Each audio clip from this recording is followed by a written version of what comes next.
Olá, colegas.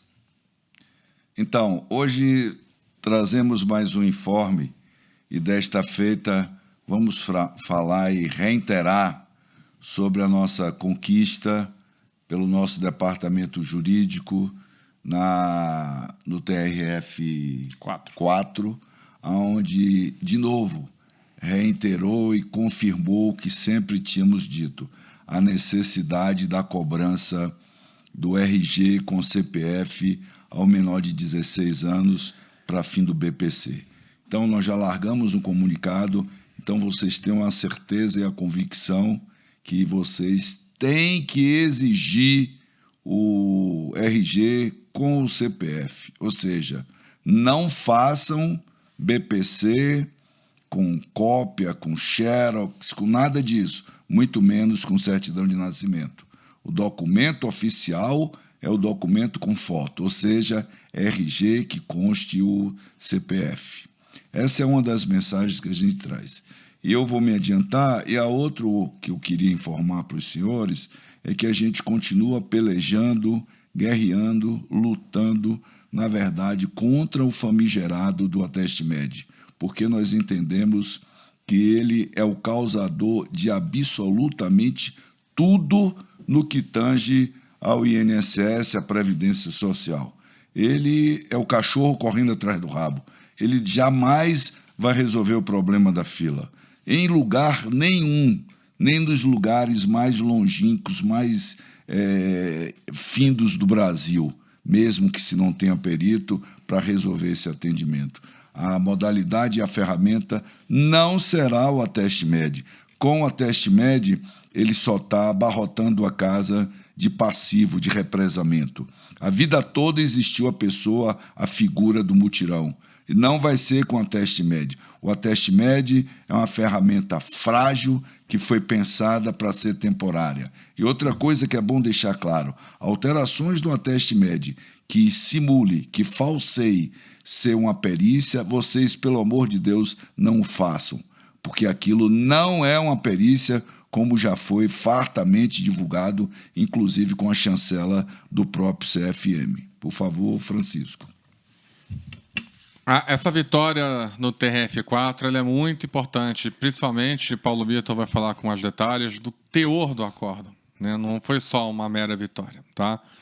Então, nós estamos amplamente respaldados a não aceitar mais qualquer tipo de perícia, de BPC, aonde o requerente, o menor, não tenha o RG, o que já é inaceitável em qualquer situação no Brasil de 2025. Lembrando que a lei, o decreto do BPC, vem lá de 1992, né? É inaceitável, mais de 30 anos depois, você continuar com dispositivos que não contemplam mais a realidade, como é a história da certidão de nascimento num país onde, até mesmo no SUS, as crianças já saem da maternidade, boa parte delas com certidão, com RG, com CPF. Se a mãe quiser ir para a justiça para querer o BPC eventualmente indeferido na administração, a criança vai ter que ter RG e CPF. Então não faz sentido essa loucura continuar, que é para favorecer fraude. É para isso que ainda até hoje setores da sociedade civil se organizam para pressionar o INSS a manter. E o INSS também não faz nada até hoje para combater isso, né? O INSS deveria ter aprendido com o exemplo agora do escândalo dos aposentados e já ter feito diversas medidas que atualmente permitem fraudes na autarquia, já deveria ter desarmado isso tudo. Uma delas é a história da certidão de nascimento. Então, com a decisão judicial, não interessa a resolução do CFM, não interessa portaria do ministro, do secretário, o decreto do presidente. A decisão judicial é válida, tá? Então, vamos cumprir a decisão. A ANMP também tem trabalhado para outros focos de tensão, como essa história do paciente vivendo com HIV/AIDS, esse absurdo que se criou no INSS, para revogar essa portaria absurda feita pela DPMF. Essa portaria do DPMF, ela mostra que tem um sério problema de gestão na DPMF no que concerne a área técnica, porque não é possível eles não terem pensado em nada melhor do que aquilo que foi feito, que é absolutamente ilegal. A ANMP já fez uma proposta para o ministro, para o secretário, para o ministério, né, que é bem mais compatível, e vamos sim trabalhar na justiça para derrubar essa lei. Fiquem tranquilos. E um terceiro ponto é que a meta principal da associação nesse período pós-greve é realmente resolver o problema da Teste-Med. O Teste-Med, a gente está trabalhando para convencer os órgãos de controle, o próprio Ministério, o INSS, os políticos, de que ele não é uma ferramenta eficaz de gestão de perícia médica. Na verdade, ele nem é uma perícia médica, né? O Teste-Med ele falhou naquilo a que se destinou, que era redução de fila, redução de gasto. Na verdade, aumentou tudo, explodiu tudo. Um bando de gente sem direito entrou no benefício. Aquelas pessoas que a gente tinha resolvido com o pente fino de 5 anos atrás, agora estão todas de volta na agência. A gente sabe do trabalho que tem sido a perícia presencial desses segurados que vêm de 6 meses de Teste-Med, o trabalho que está dando, né, a perda de tempo, o retrabalho, e nós não vamos descansar até a gente conseguir revogar essa medida, que não é nem a questão da carreira em si, mas é uma questão da sociedade. Nós não podemos ficar parados como agentes públicos vendo dinheiro público ser desperdiçado em fraudes notórias, em burlas notórias e ficar de mãos atadas. Nós não vamos conseguir ficar parados, não vamos ficar parados e vamos atuar até o fim, até voltar ao que era antes e acabar com essa história de perícia de papel. Por fim, eu queria lembrar aos senhores que o Conselho Federal de Medicina emitiu uma nova resolução, 2437, que atualiza a resolução de 2003 sobre o tratamento dispensado aos pacientes vivendo com HIV/AIDS. E lá está bem claro, em 2 artigos, que é compromisso e dever do médico manter o total sigilo do diagnóstico, mesmo mediante questões administrativas, imposições regulatórias, exceto nas situações que a lei prevê, que é dever legal, justa causa ou ordem judicial. Então, o atual fluxo criado pela DPMF para tentar resolver o problema da perícia com o infectologista, ele viola frontalmente a essa resolução, e os peritos que estão seguindo esse fluxo nesse momento estão violando a resolução e são possíveis alvos de apuração ética pelos conselhos regionais. Então, eu peço aos peritos, por favor, não façam esse fluxo, apenas remarquem os pacientes sem dizer a causa, tá? Dizendo que é uma questão legal, sem entrar no mérito, tá bom? E estamos cobrando o Ministério para adotar um fluxo que tente temporariamente, enquanto essa lei não for derrubada, resolver o problema do cumprimento da lei e preservar o sigilo dos segurados vivendo com HIV/AIDS. Paulo. Bom, em relação ao primeiro ponto, efetivamente o que me compete detalhar é que essa ação civil pública proposta pelo Ministério Público Federal dizia respeito a uma impugnação em relação àquela antiga portaria do Ministério da Previdência Social e, na verdade, da época do Ministério de Previdência e Trabalho e também do INSS, que durante um período de tempo, acredito que os senhores se recordam, a administração acertadamente cobrava o documento de RG com foto e CPF.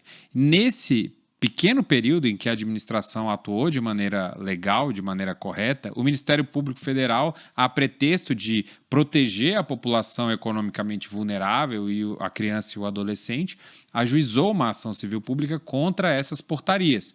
E, na primeira instância, a gente conseguiu demonstrar para a Justiça Federal do Paraná, que essa ação civil pública foi proposta em Curitiba, a gente conseguiu demonstrar para a Justiça Federal que a exigência desse documento ela não era um obstáculo de acesso ao benefício, mas sim a garantia de que o Estado estaria pagando um benefício que é permanente para uma pessoa que efetivamente faz jus ao benefício, e não como um mecanismo de permitir a concessão fraudulenta do benefício. E como que a gente demonstrou isso? A gente demonstrou isso com os dispositivos legais e não com decreto das leis que vieram depois da Lei 8742 do LOAS, trazendo uma série de exigências em relação a quais documentos as pessoas precisavam apresentar para poder terem acesso aos serviços públicos. Então, com base numa construção argumentativa de fundamentos, a gente demonstrou que aquele dispositivo do decreto, que, a nosso ver,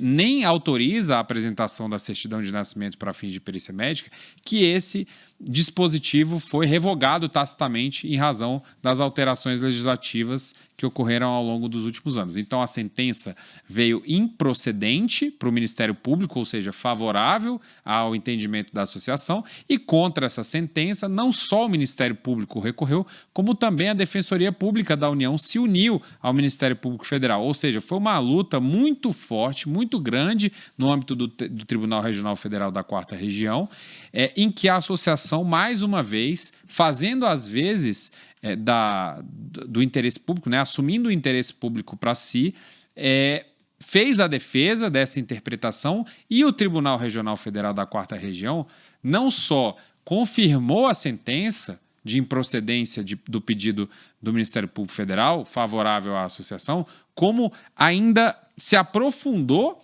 nessa nossa argumentação e referendou, dizendo que tanto as portarias antigas como a orientação da associação eram corretas, eram legítimas e legais, e resguardavam essa posição do perito médico federal enquanto agente público fiscalizador do bem gastar do dinheiro público, fiscalizador da concessão válida e legítima do benefício, em poder exigir o mínimo necessário para poder identificar que aquela pessoa que está diante dele é efetivamente o requerente do benefício e é a pessoa que, no final da linha, vai ganhar aquela prestação pecuniária do Estado. Então, com base nessa batalha aí de argumentos e que levou tanto tempo, no último mês de julho a gente teve essa confirmação de mérito em relação a essa questão, e com base nesse novo pronunciamento judicial de segunda instância, que nos resguarda essa interpretação legal, um Tribunal Regional Federal analisando um pedido do Ministério Público Federal.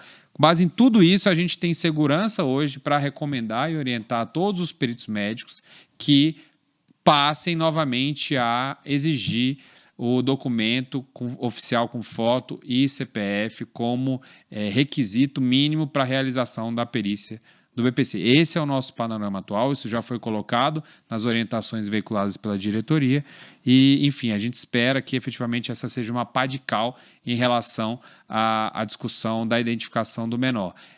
E a gente já também oficiou os órgãos competentes, o Ministério da Previdência Social, o INSS, para que, diante também desse posicionamento, revoguem suas portarias e alinhem os seus atos normativos em relação àquilo que foi posto.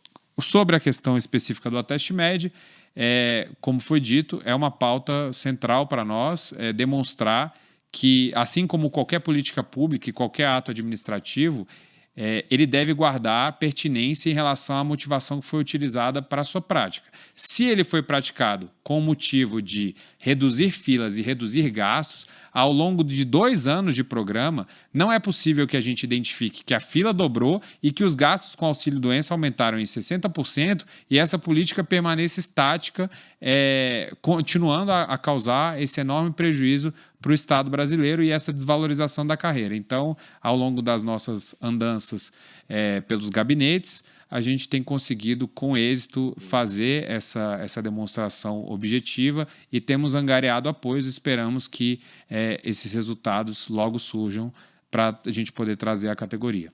Então, colegas, como foi dito e segurado com HIV, não mencionem sob pena de vocês estarem quebrando o sigilo. Simplesmente você manda remarcar. No que tange a identificação do menor de 16 anos, exija, cobre, se não tiver a mesma coisa, ele fica impedido de realizar a perícia. Tá? E sobre o Ateste-Med, como bem disse o doutor Paulo Vitor, não tem sentido nenhum vocês estarem, inclusive tem colegas fazendo erradamente, fazendo revisões no Ateste-Med, fazendo transformação de espécie, olha que absurdo, e fazendo recurso de Ateste-Med. Isso não existe, isso não tem previsão legal nenhuma. E cada vez mais a gestão da DPMF está fazendo atalhos.